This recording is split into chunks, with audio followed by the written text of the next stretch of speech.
Okej, Naim, dhe për ta mbyllur intervistën, kemi edhe një pyetje të fundit që lidhet me Armando Brojen.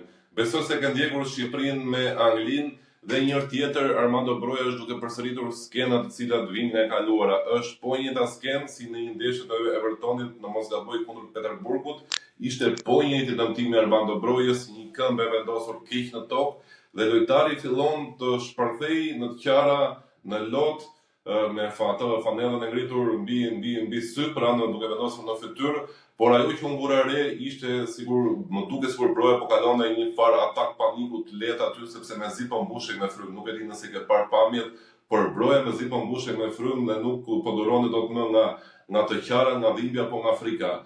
Ajo që mua më bën çudi është fakti se një Broja i tillë, pra, i cili i rifte zemra e fortë dhe mezi po mbushej me frymë. Dhe kur merret vesh një orë pas ndeshjes, dëmtimi tha nuk është i lehtë, nuk është i dëmtimi i rënd dhe bëhet fjalë të kthehet pas 2 javësh apo pas një jave.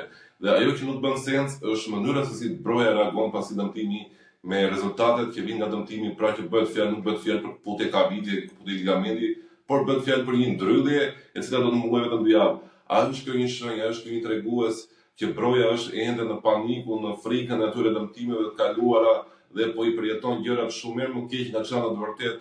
Kush mund ta shkon psikologjikisht Armando Brojen? A është edhe Silvinho një fajtor në thojza për faktin që nuk po merret psikologjikisht me këtë lojtar?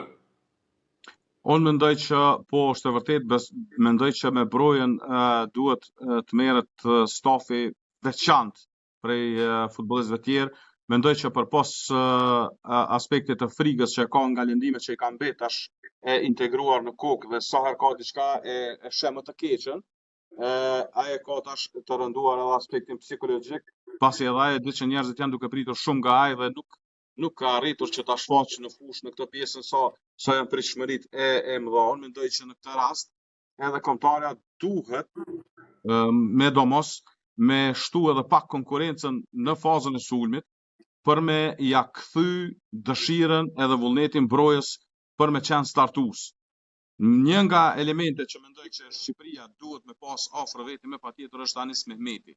Vjen nga Anglia, vjen nga një kampionat që është fizik, është i ngjashëm me atë ku ka zhvilluar karrierë Broja, edhe i nevojitet dikush Brojës para vetës me pas si shembull për pas ndihmës që mund t'i ofrojë kombëtarja Shqipërisë në aspektin psikologjik, edhe dikush në konkurrencë që ngrit moralin edhe shtin me pas vullnetin më të madh me u paraqit.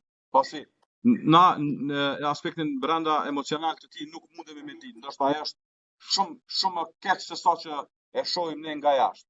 Por mendoj që ai djalosh ka nevojë për ndihmë pasi shihet edhe në atë ndeshjen e fundit mos gaboj ose para fundit që nuk u zgjua fare nga Stoli që shkoi pas për vetës. Ajo nuk ishte çështje ignorancës nga perspektiva ime. Ishte çështja që ai ndihi shumë keq që nuk po arrin ta ndihmoj kombëtarën atë sa pritet prej tij. Ktu është problematikën. Prandaj mendoj se ka nevojë për ndërhyrje.